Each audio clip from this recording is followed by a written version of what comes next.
Mon nom, c'est Michèle Lévesque. J'étais éducatrice spécialisée à l'hôpital. J'ai 61 ans.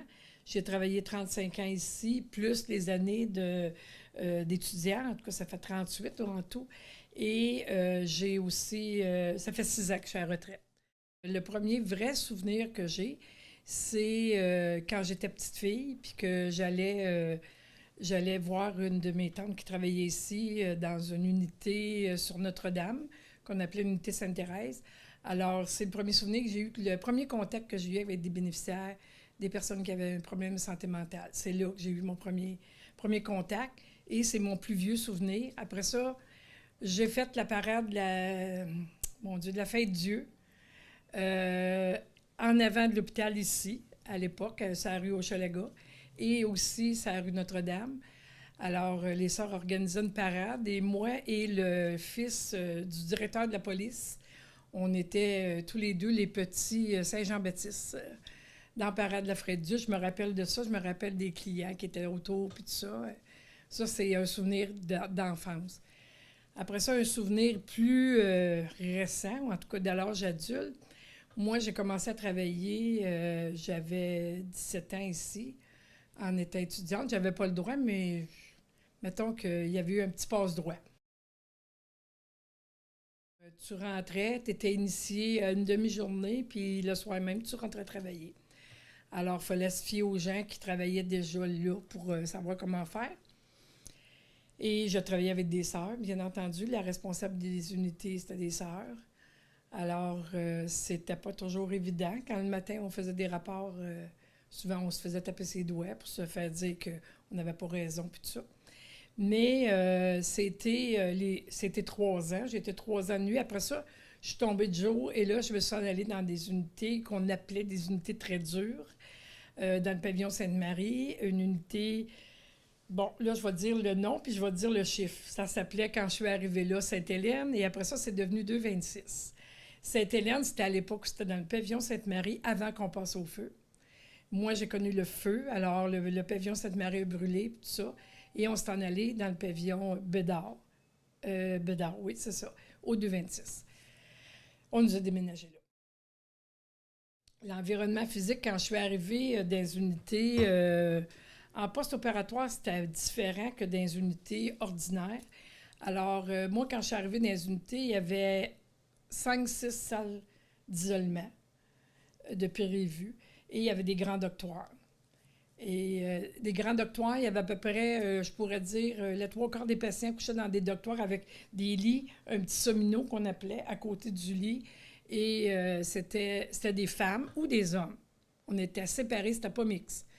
Et ils couchaient là, c'était des grandes salles. Un peu comme dans le temps, après ça, c'est devenu des grands salariums pour se bercer. Mais avant ça, c'était des grandes pièces avec vingtaine, trentaine de lits. Puis après ça, et on est arrivé avec des pièces un petit peu plus petites, avec un petit peu moins de lits. Alors, tu pouvais avoir 5-6 patients dedans. Mais à l'époque, la première entrée que j'ai vue, moi, c'était avec des grandes salles, où il y avait peut-être 20-30 patients. Alors, c'était pas évident parce que quand on faisait nos tournées, surtout de nuit, il fallait passer entre les lits, voir ce qui se passait et tout ça. Alors, c'était pas toujours évident. Mais quand c'était des plus petites salles, c'était pas non plus drôle parce que les portes des petites salles étaient toujours ouvertes. Et souvent, on se faisait surprendre par une cliente qui était cachée en arrière de la porte la nuit. Alors, ça dérangeait bien du monde. Ça nous dérangeait nous autres aussi, là. C'est sûr que c'était pas évident. Fait que dans le temps que c'était nuit, c'était comme ça. Quand je suis arrivée à l'ancien Sainte-Hélène de 226, c'était toutes des chambres fermées, barrées sous clé. Alors, ensuite de ça, bien là, il y a eu le feu. Et après le feu, il y a eu, Dr Lazure était directeur général et Dr Lazure a décidé que lui, ça suffisait les salles unisexes et que, premièrement, c'était les 5 qu'il fallait enlever pour appeler les unités. Alors, c'est là qu'est arrivé les chiffres et puis les unités, qu'on appelle aujourd'hui des unités, dans le temps, c'était des salles. Alors, ça a été une grosse transformation, autant pour le personnel que pour les patients. D'ailleurs, les patients que moi, j'ai suivis jusqu'à presque la fin à l'unité 226 disaient encore qu'ils étaient à Sainte-Hélène. Parce qu'ils n'étaient pas capables, ils n'avaient pas été capables de s'habituer à changer de nom. Bon, alors là, il y a eu un nombre, bien, surtout les salles d'admission sont devenues un peu plus mixtes. Ils ont essayé la mixité des salles d'admission, puis après ça, ça s'est transformé, c'est venu jusque des salles qu'on disait en arrière, des salles plus lourdes. Dans mon cas, à moi, la salle 226, c'est arrivé très, très tard. C'est arrivé vers la fin avant que je m'en aille à l'externe, parce que c'était une salle tellement difficile, il y avait tellement d'agressivité dans cette salle-là qu'il n'était pas sûr si le fait de mettre des hommes allait transformer ou aider. Ce qui, finalement, a aidé. Parce que ça a fait baisser la pression. Les patients ils étaient moins en crise, en tout cas. C'est ce que moi, j'ai remarqué. Puis aussi, bien, il y avait eu des changements aussi au fil des ans, parce que c'est sûr qu'il y avait moins de salles d'isolement, on avait des meilleurs médicaments, et les patients, bon, on voyait plus le fait de dire, bien, il était plus accessible mentalement, si on peut dire. On était capable d'avoir des conversations puis de le faire comprendre certaines choses pour qu'on aille plus loin avec eux autres. Alors, il y avait été mis en place toutes sortes de genres de thérapies comme, voyons, comment, je ne me rappelle plus comment, la thérapie de motivation. Alors, c'est nous qui faisions ça. Moi, j'avais été formée et on faisait ça avec les clients, mais c'est surtout à des clients qui étaient surtout dans des unités de longue durée qu'on appelait. Alors, on faisait ça, là, des après-midi avec un sujet pour faire parler les clients, pour être capable d'en arriver à voir un peu, puis à vous faire voir un peu plus loin que ce qui était actuellement. T'sais. Fait que c'est un peu ça. Puis,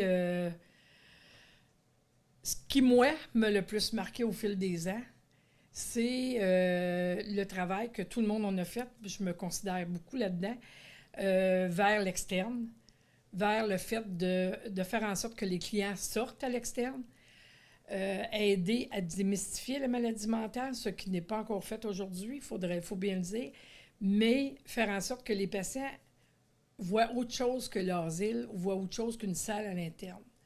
Moi, c'est ce qui m'a rendue le plus heureuse dans mon travail à l'hôpital, parce que peu importe qu'ils soient en dedans ou en dehors, c'est une clientèle que moi, j'ai toujours beaucoup aimée. Alors, de voir qu'ils étaient capables de devenir plus autonomes, faire plus de choses, se prendre en main, il faut dire qu'on a travaillé, mais il y a eu la science qui a avancé, qui nous a aidés à avancer là-dedans. Puis aussi, bon, les mentalités aussi à tous les niveaux, hein, tous les paliers administratifs. C'était pas toujours évident quand on parlait de désinstitutionnalisation. Il y a eu toutes sortes de choses de dites là-dessus, mais pour beaucoup de personnes, ça a été un grand bien. Puis je pense que ceux qui en ont bénéficié sont très heureux aujourd'hui. Je m'appelle Linda Fortier, je suis co-directrice des services cliniques. Ça fait près de 27 ans que je travaille à l'hôpital. J'ai commencé ici en emploi d'été comme réceptionniste dans les unités, dans les archives et ensuite j'ai travaillé au plan professionnel comme travailleuse sociale pendant de nombreuses années avant de devenir gestionnaire. Mes souvenirs de ce qu'on appelait l'hôpital, ou quand j'étais plus jeune, on appelait ça la bâtisse grise, l'Université de l'Est.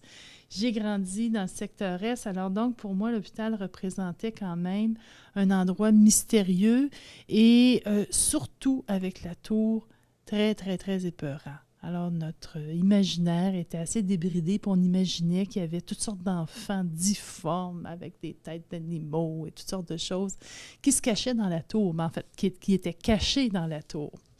Et quand j'étais ado, ce qu'on jouait comme jeu, ça ne joue plus ça aujourd'hui, on jouait avec des marrons.